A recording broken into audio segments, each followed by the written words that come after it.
مسجد الحرام مکۃ المکرمہ اور مسجد النبوی مدینہ المنورہ سے خطبے کا اردو ترجمہ کے لیے ہمارے سوشل نیٹ ورک کو فالو کرنا نہ بھولیں اور اپنے دوست احباب کے ساتھ بھی ضرور شیئر کیجیے۔ خطبہ جمعہ مسجد الحرام، تاریخ 12 ذو الحجہ 1447 ہجری بمطابق 29 مئی 2026 عیسوی۔ موضوع حج کے بعد کی ذمہ داری۔ خطیب فضیلۃ الشیخ بندر بلیلہ حفظہ اللہ، ترجمہ ثناء اللہ صادق تیمی۔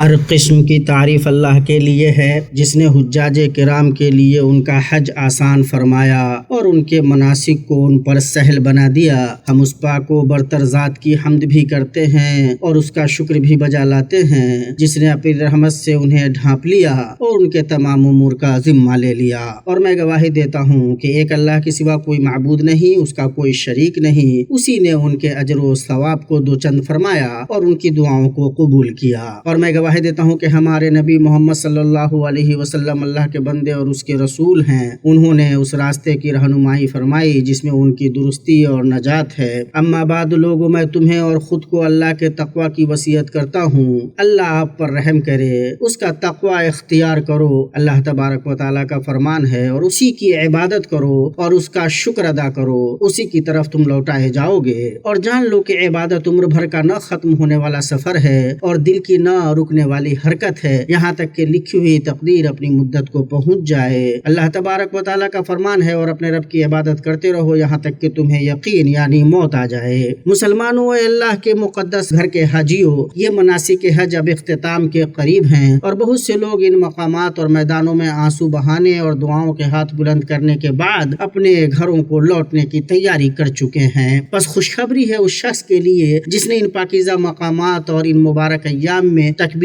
تحلیل، ذکر اور دعا کے ذریعہ ان فضیلت والے اوقات کو زمین و آسمان کے رب کی رضا کے کاموں میں لگایا۔ اور اللہ کا شکر ادا کرو کہ اس نے تمہیں مناسک حج کو بہتر طریقے اور بہترین حالت میں ادا کرنے کی توفیق دی اور اس نے تمہیں چنا اور اپنی مخلوقات میں سے بہت سوں پر تمہیں برتری عطا کی اور تمہیں منتخب فرمایا۔ کتنے ہی تڑپنے والے، آرزو رکھنے والے ہیں جن کے نصیب میں نہیں لکھا تھا کہ وہ اس جگہ قدم رکھیں، اور کتنے ہی غافل و محروم ہیں جنہیں اللہ عز و جل نے اپنی مشیت اور حکمت سے اس سرزمین تک پہنچنے سے روک دیا۔ اللہ تبارک و تعالیٰ کا فرمان ہے، لیکن اللہ کو ان کا اٹھنا پسند ہی نہ تھا، اس لیے اس نے انہیں سست کر دیا اور کہہ دیا کہ بیٹھ رہو بیٹھنے والوں کے ساتھ۔ مسلمانوں، حج اسباق، عبرتوں، نصیحتوں اور موتیوں کا خزانہ ہے، ایمانی سفر اور ربانی تربیت گاہ ہے جس میں مومن بلند اقدار اور اعلیٰ اخلاق سیکھتا ہے، جیسے محبت، بھائی چارہ، ایثار، بندوں کو نفع پہنچانا، غصے کو ضبط کرنا، لوگوں کو معاف کرنا، سخاوت، عطا، انکساری اور تکلیف پر صبر کرنا۔ بے شک اس عظیم عبادت سے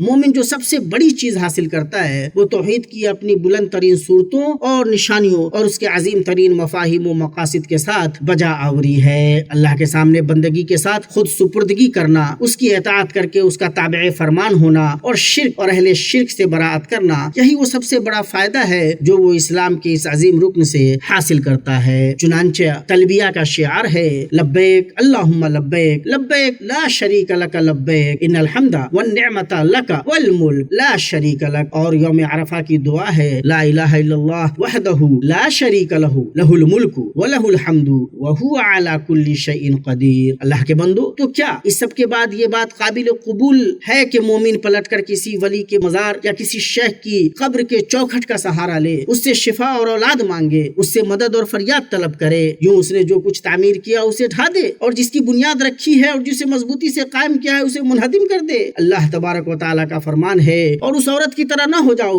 جس نے اپنا سوت مضبوط کاٹنے کے بعد ٹکڑے ٹکڑے کر کے توڑ دیا، حالانکہ وہ نہ کسی اور کے لیے نفع یا نقصان کا مالک ہے۔ اللہ تبارک و تعالیٰ کا فرمان ہے، اور انہوں نے اللہ کے سوائے ایسے معبود بنا لیے جو کچھ بھی پیدا نہیں کرتے بلکہ خود پیدا کیے گئے ہیں، وہ نہ اپنے لیے نقصان کے مالک ہیں، نہ نفع کے اور نہ موت نہ حیات کے، بلکہ اللہ تبارک و تعالیٰ نے اپنے رسولوں کو حکم حکم دیا کہ تمام انسانوں سے کہہ دو میں اپنے لیے نہ نفع کا مالک ہوں نہ نقصان کا، مگر جو اللہ چاہے، اور اگر میں غیب جانتا ہوتا تو میں بہت سا خیر حاصل کرتا اور کوئی برائی مجھے نہ پہنچتی۔ میں تو صرف ایک ڈرانے والا اور خوشخبری دینے والا ہوں ایسے لوگوں کے لیے جو ایمان لاتے ہیں۔ تو پھر رسول اللہ صلی اللہ علیہ وسلم کے بعد اولیاء کون ہیں؟ بس اللہ کے بندو، اللہ کا تقوی اختیار کرو اور اس نعمت کی قدر و قیمت اور فضل کو پہچانو، اور حج کے بعد استقامت پر قائم رہنے کی کوشش کرو، کیونکہ مبرور حج کی علامت اور قابل قدر قبولیت کی نشانی یہی ہے کہ حاجی زیادہ تقوی شعار دل اور بلند ترین کردار کے ساتھ لوٹے۔ میں اپنی یہ بات کہہ رہا ہوں اور اللہ سے اپنے لیے، تمہارے لیے اور تمام مسلمانوں کے لیے ہر گناہ کی معافی مانگتا ہوں، بس تم بھی اس سے معافی مانگو، بے شک وہی بہت بخشنے والا نہایت رحم کرنے والا ہے۔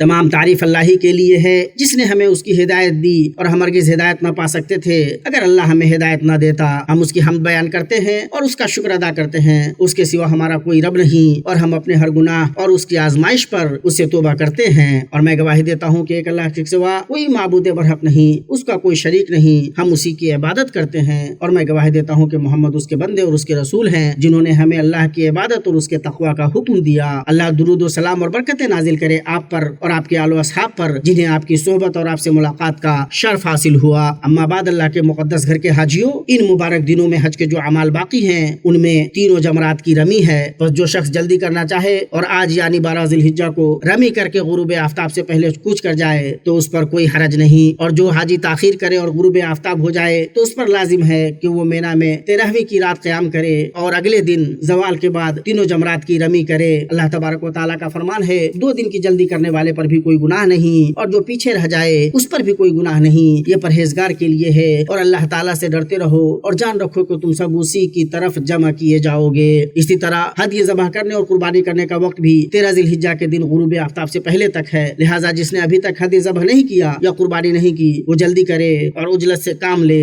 پھر جان لو اللہ کے بندوں کے کسی بھی حاجی کے لیے جائز نہیں کہ وہ مکہ مکرمہ سے رخصت ہو جب تک وہ بیت اللہ کا وداعی طواف نہ کر لے۔ ابن عباس سے روایت ہے کہ لوگ ہر طرف سے بغیر طواف کے روانہ ہو جاتے تھے، تو رسول اللہ صلی اللہ علیہ وسلم نے فرمایا کوئی شخص ہرگز نہ نکلے جب تک اس کا آخری امر بیت اللہ کا طواف نہ ہو۔ اسے مسلم نے روایت کیا ہے۔ پھر درود و سلام بھیجو اللہ کی سب سے بہترین مخلوق محمد بن عبداللہ صلی اللہ علیہ وسلم پر جیسے تمہارے رب نے تمہیں اس کا حکم دیا ہے۔ اللہ عز و جل کا فرمان ہے، اللہ اور اس کے فرشتے اس نبی پر درود بھیجتے ہیں، اے ایمان والو تم بھی ان پر درود بھیجو اور خوب سلام بھی بھیجتے رہا کرو۔ اے اللہ اپنے بندے اور رسول ہمارے نبی محمد صلی اللہ علیہ وسلم پر درود سلام اور برکت نازل فرما، اور اے اللہ تمام صحابہ کرام تابعین اور ان کے بعد کے لوگ جو قیامت تک ان کی پیروی کریں ان سب سے راضی ہو جائے۔ اے ارحم الراحمین، اے اللہ اسلام اور مسلمانوں کو غلبہ عطا کر، دین کے قلعہ کی حفاظت کر، اپنے موحد بندوں کی مدد کر۔ اے اللہ مسلمانوں میں سے غم زدہ لوگوں کے غم دور فرما، پریشان حال لوگوں کی پریشانی دور کر، مقروضوں کا قرض ادا کر، اور ہمارے مریضوں اور تمام مسلمان مریضوں کو شفا عطا فرما۔ اے اللہ ہمیں ہمارے وطنوں میں امن عطا فرما، ہمارے ائمہ اور حکمرانوں کی اصلاح فرما، اور ہمارے امام اور ولی امر خادم حرمین شریفین کو حق، توفیق اور